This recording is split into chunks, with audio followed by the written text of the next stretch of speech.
ஆதியாகமம் 13ஆம் அதிகாரம்.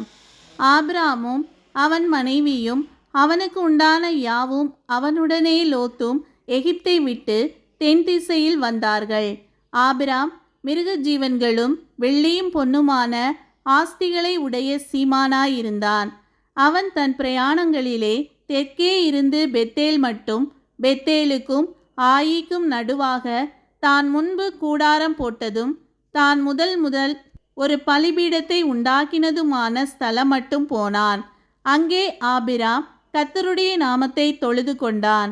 ஆபிராம் உடனே வந்த லோத்துக்கும் ஆடு மாடுகளும் கூடாரங்களும் இருந்தன. அவர்கள் ஒருமித்து குடியிருக்க அந்த பூமி அவர்களை தாங்கக்கூடாதிருந்தது.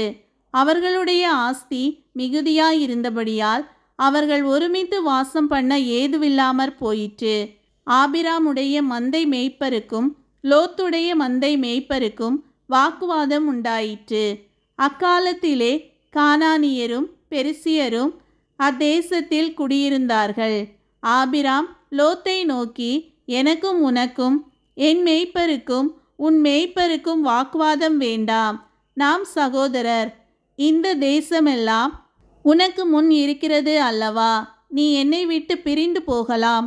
நீ இடதுபுறம் போனால் நான் வலதுபுறம் போகிறேன், நீ வலதுபுறம் போனால் நான் இடதுபுறம் போகிறேன் என்றான்.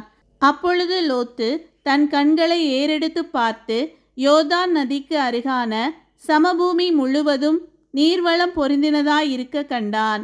கர்த்தர் சோதோமையும் கொமோராவையும் அழிக்கும் முன்னே சோவாருக்கு போம் வழி மட்டும் அது கர்த்தருடைய தோட்டத்தைப் போலவும் எகிப்து தேசத்தைப் போலவும் இருந்தது. அப்பொழுது லோத்து யோர்தானுக்கு அருகான சமபூமி முழுவதையும் தெரிந்து கொண்டு கிழக்கே பிரயாணப்பட்டு போனான். இப்படி அவர்கள் ஒருவரை ஒருவர் விட்டு பிரிந்தார்கள். ஆபிராம் கானான் தேசத்தில் குடியிருந்தான். லோத்து அந்த யோர்தானுக்கு அருகான சமபூமியிலுள்ள பட்டணங்களில் வாசம் பண்ணி சோதோமுக்கு நேரே கூடாரம் போட்டான். சோதோமின் ஜனங்கள் பொல்லாதவர்களும் கர்த்தருக்கு முன்பாக மகா பாவிகளுமாயிருந்தார்கள். லோத்து ஆபிராமை விட்டு பிரிந்த பின்பு கர்த்தர் ஆபிராமை நோக்கி, உன் கண்களை ஏறெடுத்து நீ இருக்கிற இடத்திலிருந்து வடக்கேயும் தெற்கேயும் கிழக்கேயும் மேற்கேயும் நோக்கி பார்.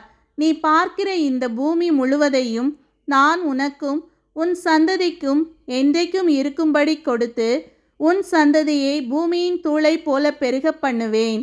ஒருவன் பூமியின் தூளை எண்ணக்கூடுமானால் உன் சந்ததியும் எண்ணப்படும். நீ எழுந்து தேசத்தின் நீளமும் அகலமும் எம்மட்டோ அம்மட்டும் நடந்து திரி, உனக்கு அதை தருவேன் என்றார். அப்பொழுது ஆபிராம் கூடாரத்தை பெயர்த்து கொண்டு போய் எபிரோனில் இருக்கும் மம்ரேயின் சமபூமியில் சேர்ந்து குடியிருந்து அங்கே கர்த்தருக்கு ஒரு பலிபீடத்தை கட்டினான்.